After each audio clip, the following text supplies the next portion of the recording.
بدلات رسمية، أجهزة تنصت ومكالمات سرية وشفرات ما حدا بيفهمها إلا اللي اخترعها، وفاء وخيانة وتصفية حسابات، أسلحة صغيرة بس تأثيرها كبير. على الأكيد عرفت عن شو عم أحكي تماماً، عم أحكي عن الجواسيس أو بمسمى آخر العملاء السريين. أنا حلا بحلقة اليوم من شعبنة التاريخ رح ندخل أنا وإنت جوا هالعالم المثير الغامض ونكتشف الأسرار مع بعض. وإذا وصلت لهون لا تنسى اللايك والاشتراك بالقناة، وأكيد تفعل زر الجرس حتى يوصلك كل شي جديد.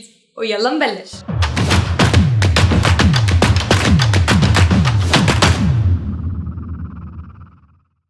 مين منا ما حضر أفلام جيمس بوند أو أفلام الأكشن اللي بتحكي عن العملاء السريين وفك الشفرات والملاحقات الأمنية والاستطلاعات السرية؟ بصراحة هاي الأفلام كانت عشقي من أنا وصغيرة، وأكيد في مثل كتاب. كل هالأسباب دفعت الحكومة الألمانية لتأسس متحف الجواسيس عام 2015 في برلين. كانت الفكرة إنهم يعملوا متحف مختلف عن باقي المتاحف التقليدية، ما فيها آثار وقطع فنية ولوحات، بالعكس تماما فيها شغلات أغرب بكتير، وكلها بترجع لعالم الجواسيس وأدواتهم وكيف اتطورت عبر التاريخ.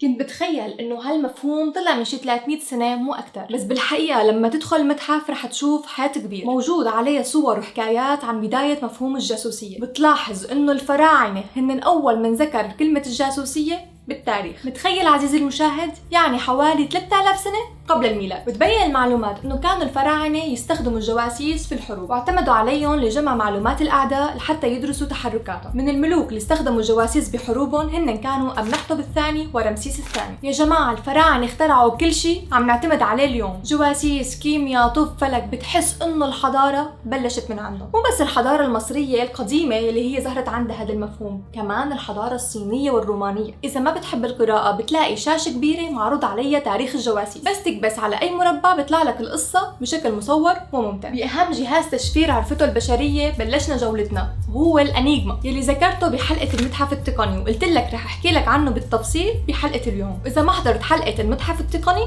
الرابط موجود بالوصف. الأنيغما ببساطة هي آلة كتابة بلوحة حروف مضيئة تستخدم مشان يضوي الحرف المطلوب بشفرة الرسالة. طبعا تفاصيله وطريقة عمله بدها فيديو كامل. المهم كان الجيش الألماني يستخدمه ليشفر الرسائل اللي كانوا يبعثوها لبعض خلال الحرب العالمية الثانية، بس بيوم من الأيام وصلت نسخة منه بالغلط على بولندا، وكأنه هدية من السماء. أخذوا هالجهاز وبلشوا يعملوا عليه دراسات، ولما عجزوا يفكوا الشفرة فبعتوا هالجهاز على بريطانيا. وبريطانيا طبعا ما قصرت، جابت علماء ورياضيين مهندسين كلهم عم يحاولوا ليفكوا هالشفرة. بالآخر قدروا يفكوها بس بعد 4 سنين، وانتصروا على هتلر بالحرب العالمية الثانية. من هون بتبين أهمية هالجهاز اللي غير مجرى التاريخ كله. والله الإنجليز ما نقلق. قصة هالجهاز مثلوها بفيلم The Imation Game. الفيلم بيحكي عن العبقري الرياضي تورينج اللي كان هو المسؤول عن فك شفرة الأنيغما. تأثيره الكبير بعالم الكمبيوتر وأساسيات الآلة، بنصحك جدا تحضر. وبننتقل بالزمن من الحرب العالمية الثانية للحرب الباردة اللي أبدعوا فيها بطرق التجسس. طلعنا فيها من القالب التقليدي والقتل بالمسدسات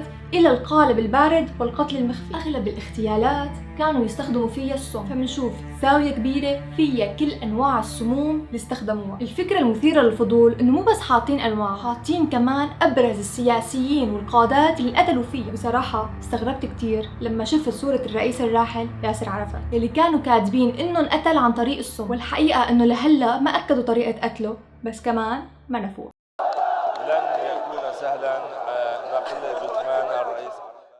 ونشوف كمان الأماكن الغريبة اللي كانوا يحطوا فيها الأسلحة المخفية أو أجهزة التنصت، مثل الحذاء اللي فيه سلاح أو أجهزة التسجيل الموجودة بحزام البنطلون، ونظارات فيها كاميرات مثل اللي بنشوفها بالأفلام وكتير غيرها. أنت عم تمشي بالمتحف رح تشوف مجسم كبير لجسر الجواسيس ببرلين. هو جسر بيربط بين فانزي بالغرب وبوتسدام بالشرق. كانوا بيستخدموه لتبادل الجواسيس اللي قبضوا عليهم. يلي شاف فيلم توم هانكس بريدج أوف سبايس رح يعرف عن شو عم بحكي. We got their spy. We want you to negotiate the swap.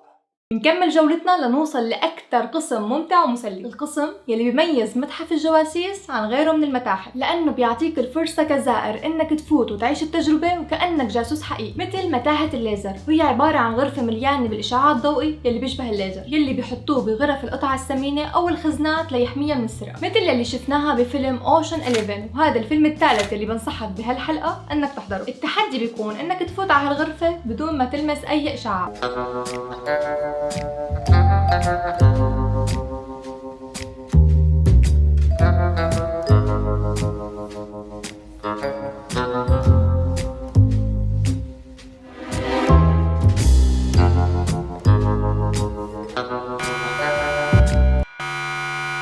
هالغرفة كانوا يستخدموها كاختبار، وعلى أساسها بيحددوا إنه هالشخص خرج ياخده كجاسوس أو لا. تجربة حلوة ومسلية كتير، ما بينفع تجي على المتحف وما تجربها، وخبرنا إذا نجحت أو لا. هلا إذا نجحت واختاروك كجاسوس مستقبلي فلازم تلبس ثيابهم، بتروح بوشك على غرفة الأزياء وبتختار شو ما بدك من الأواعي اللي كانوا يلبسون الجواسيس وتجربها، مثل الباروكات الشعر، النظارات، الطواقي وبدلات مختلفة. تجرب، بتنقي اللي بيعجبك وبتاخد صورة.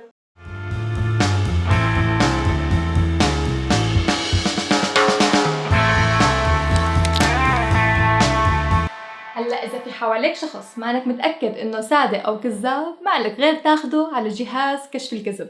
شو رح تستمتعوا بهالجهاز كتير، بس ما دخلني أنا بعواقب هالتجربة. أما إذا الأمور مشيت على خير وما خسرت اللي معك، فيكن تكفوا على غرفة التنصت وتحاولوا تلاقوا أجهزة التنصت بدقيقة واحدة بس. فكرة أجهزة التنصت إجت من أيام الحرب الباردة يلي كان فيها الاتحاد السوفيتي يتنصت على المكاتب السياسية عن طريق أجهزة صغيرة بزرعوها بالمكاتب وبطريقة صعب تنكشف فيها. إذا اكتشفتها فمستقبلك رائع كجاسوس. كل زاوية بهالمكان بتخليك توقف عندها كتير لتعرف عنها وتتعلم كيف بتشتغل. والحلو كمان انه طول ما عم تمشي بالمتحف تلاقي كاميرات مراقبة وشاشات على الحيطان لتفوت بجو الجواسيس وكأنك بمكان مراقب على طول. بالمناسبة، تعرفوا شو اسم الجهاز اللي عم تنصت علينا حاليا؟ إذا بتعرفوا اكتبولي بالتعليقات. وإذا عجبكم الفيديو لا تنسوا اللايك والاشتراك بالقناة وتشاركوه مع محبي أفلام جيمس بوند. سلام.